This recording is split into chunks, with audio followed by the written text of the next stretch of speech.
Di balik kontroversi ini menurut saya, jika lebih detail dan kita lebih objektif melihat putusan ini, cukup progresif.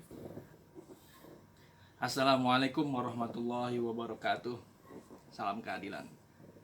Jadi hari-hari ini kita masih ramai membicarakan putusan Mahkamah Agung nomor 44P _HUM _2019, yaitu mengenai judicial review atau uji materi peraturan KPU ya, PKPU pasal 3 ayat 7. Ya, pasal ini mengatur mengenai apabila hanya ada dua pasangan calon presiden dan wakil presiden, maka pemenangnya adalah yang meraih suara terbanyak. Jadi tidak menyaratkan adanya persebaran suara sebagaimana disyaratkan dalam Undang-Undang Pemilu. Itu Undang-Undang Nomor 7 Tahun 2017. Putusan MA mengabulkan permohonan yang diajukan oleh Ibu Rahmawati dan kawan-kawan. Jadi menyatakan bahwa pasal ini bertentangan dengan Undang-Undang Pemilu. Jadi di dalam Undang-Undang Pemilu tidak hanya menyaratkan banyaknya perolehan suara, tapi juga persebaran suara, yaitu suara calon yang melebihi setengah dari jumlah provinsi di Indonesia dan suaranya mencapai 20% di provinsi tersebut. Jadi minimal dia 18 provinsi mencapai 20%, minimal 20% suara. Jadi begitu. Nah, putusan ini murni menguji normanya. Memang jelas ini bertentangan dengan perundangan yang ada di atasnya. Tapi putusan ini juga clear ya, jelas tidak lagi mempengaruhi hasil pemilihan, karena putusan Mahkamah Agung kan jelas, yaitu perspektif ke depan tidak berlaku surut. Kemudian juga pasangan Presiden Jokowi dan Maruf Amin juga memenuhi syarat yang disyaratkan dalam. Bukan berarti putusan ini tidak punya makna, tidak punya arti apa-apa sebagaimana beberapa kalangan menilainya. Dan di balik kontroversi ini menurut saya, jika lebih detail dan kita lebih objektif melihat putusan ini, cukup progresif, di mana putusan ini secara tidak langsung menurut saya justru bisa menjadi pendukung dihapusnya presidensial threshold, ambang batas pencalonan presiden yang ditentukan dalam Undang-Undang Pemilu juga, yaitu 20% kursi di DPR. Tapi dari pemilu sebelumnya, yaitu pemilu tahun 2014. Nah, ini justru yang menyulitkan bagi calon-calon lain untuk masuk ke gelanggang pemilihan presiden, karena begitu berat syaratnya, sehingga terjadilah hanya dua calon pasangan gitu. Dan aturan ini sebenarnya juga udah diuji materi mengenai ambang batas pencalonan presiden, diuji materi di Mahkamah Konstitusi, tapi justru Mahkamah Konstitusi lah yang menolak. Sekarang logikanya kita lihat begini.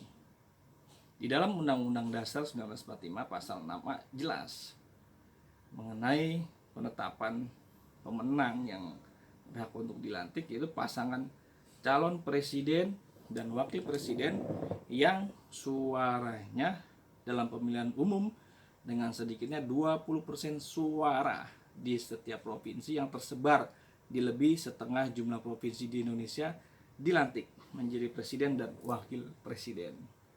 Lalu seterusnya diatur jika tidak ada yang mencapai, maka dua suara terbanyak diajukan lagi dalam putaran selanjutnya dan seterusnya. Artinya dari ketentuan ini kan jelas tersirat bahwa Undang-Undang Dasar kita, konstitusi, lebih membuka peluang pasangan calon itu lebih dari dua pasangan, di mana akan lebih tercapai jika tidak ada ambang batas pencalonan presiden. Artinya kan titik masalahnya di sini. Undang-Undang Dasar tidak mengatur bagaimana jika hanya 2 calon gitu. Lalu diturunkan lagi di dalam undang-undang pemilu dan undang-undang pemilihan presiden. Jelas juga tidak diatur mengenai jika ada 2 pasangan calon, bahkan copy paste dari undang-undang dasar, yaitu mengatur sesuai di suara dan persebaran suara. Nah, makanya KPU mengatur itu di dalam pasal 3 peraturan PKPU nomor 5 tahun 2019 yang akhirnya diuji materi karena KPU membuat norma baru, ya jelas ini kan bertentangan dengan undang-undang di atas dan karena tidak ada ketentuan mengenai itu. Nah, di satu sisi secara formil juga KPU tidak berhak membuat itu karena sesuai dengan Undang-Undang Nomor 12 Tahun 2011 tentang pembentukan peraturan perundang-undangan, yaitu mengenai asas kelembagaan pejabat pembentuk yang tepat, asas kesesuaian antara jenis, hierarki dan keberadaannya, yaitu mempunyai kekuatan yang mengikat sepanjang diperintahkan oleh peraturan yang lebih tinggi. Nah, sedangkan mengenai hal ini KPU dalam undang-undang tidak ada perintah untuk mengatur lebih detail lagi gitu. Tidak diperintahkan, jadi KPU tidak mempunyai kewenangan karena tidak ada perintah dalam undang-undang untuk lebih lanjut mengaturnya. Nah, mestinya untuk mengisi kekosongan hukum jika hanya ada 2 pasangan calon, menurut saya undang-undang lah yang mengaturnya. Tapi kan undang-undang ternyata tidak mengatur itu. Jadi ya kewenangan yang di tangan legislatif tidak mengatur itu dan lebih sama plek seperti dalam undang-undang dasar. Tapi ketidaksinkronan ini kan justru di level pembuat undang-undang sendiri. Jadi di satu sisi DPR legislatif dalam hal ini membuat ambang batas pencalonan 20%. 20% kursi di DPR. Kursi hasil pemilu 2014. Yang itu sangat sulit untuk bisa ditembus oleh beberapa calon lain, sehingga akhirnya ya bisa hanya jadi 2 calon. Di satu sisi undang-undang tapi tidak mengantisipasi aturan itu bagaimana jika terjadi hanya 2 pasangan calon dan tidak juga memerintahkan untuk diatur lebih lanjut oleh KPU. Kemudian saya lihat dari sisi formil, dari sisi syarat untuk bisa masuk ini diperiksa oleh Mahkamah Agung, salah satunya mengenai tenggang waktu memang. Jadi banyak beberapa pakar dan juga KPU saat mengajukan jawaban atas uji materi mengatakan bahwa yang diajukan oleh Ibu Rahmawati dan kawan-kawan ini sudah melebihi tenggang waktu. Karena di dalam Undang-Undang Pemilu yaitu pasal 76 disebutkan bahwa permohonan keberatan hak uji materi ke Mahkamah Agung diajukan dalam tenggang waktu 30 hari kerja sejak peraturan KPU diundangkan.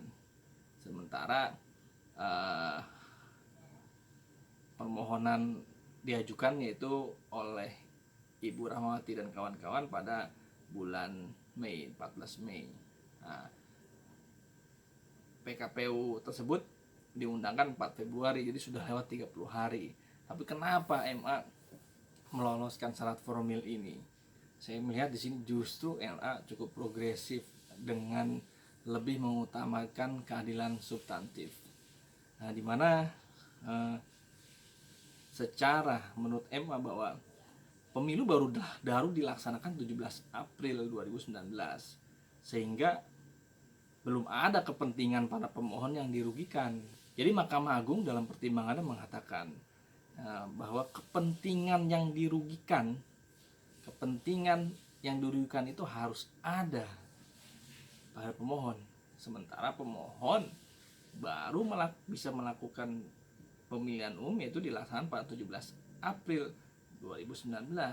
Jadi hak para warga negara untuk bisa melakukan uji materi atas peraturan KPU ini belum bisa dilakukan, sementara waktu sudah yang diberikan, tenggang waktunya sudah habis 30 hari. Nah, makanya inilah menerabas, dan menerabas tetap pada koridor bahwa tetap kepentingan keadilan substansi ini lebih diutamakan. Jadi EMA mengatakan pemungutan suara pemilu baru dilaksanakan 17 April 2009, sehingga belum ada kepentingan para pemohon yang dirugikan. Padahal untuk mengajukan permohonan hak uji material diharuskan adanya kepentingan yang dirugikan para pemohon. Dengan demikian, norma tentang tenggang waktu tersebut tidak mungkin dapat dilaksanakan karena pada saat itu belum dilaksanakan pemilu. Oleh karena itu, berdasarkan pasal 28D ayat 1 Undang-Undang Dasar 45, junto pasal 17 Undang-Undang 39 tahun 99 tentang hak asasi manusia yang memberikan hak asasi kepada setiap orang untuk menuntut haknya pada proses peradilan, maka ketentuan pasal 76 dalam Undang-Undang Pemilu ya dapat dikesampingkan. Artinya justru progresif yang dilakukan oleh Mahkamah Agung dengan tetap koridor hukum yang ada. Jadi saya lebih sependapat dengan ini. Bagaimana untuk bisa diperiksa secara material ini, karena kalau begitu ya tertutup semua, tidak ada keadilan substansi yang didapat. Kemudian mengenai legal standing dari para pemohon, KPU dalam jawabannya juga mengatakan bahwa para pemohon tidak punya legal standing. Ibu Rahmawati dan kawan-kawan nggak punya, karena mestinya kan kepentingan yang dirugikan itu ya yang langsung, berarti para calon yang punya legal standing. Nah, tapi MA memperluas itu karena hasilnya itu juga dirugikan hasilnya itu merugikan para pemilih. Jadi mereka pun, para warga negara yang punya hak memilih, ya dirugikan dengan adanya peraturan KPU mengenai aturan dua pasangan calon, yang jika hanya ada dua pasangan calon dalam pemilihan presiden ini, maka yang dipilih adalah suara terbanyak. Artinya tidak mempertimbangkan persebaran suara. Nah, itu saya melihat artinya kita harus lebih objektif dan berimbang melihat putusan MA ini. Teman-teman sekalian, demikian pandangan saya yang bisa jadi mudah-mudahan membuka cakrawala yang berbeda dari pendapat kebanyakan. Ya, walaupun saya sendiri masih banyak belajar mengenai hal ini. Terima kasih. Assalamualaikum warahmatullahi wabarakatuh.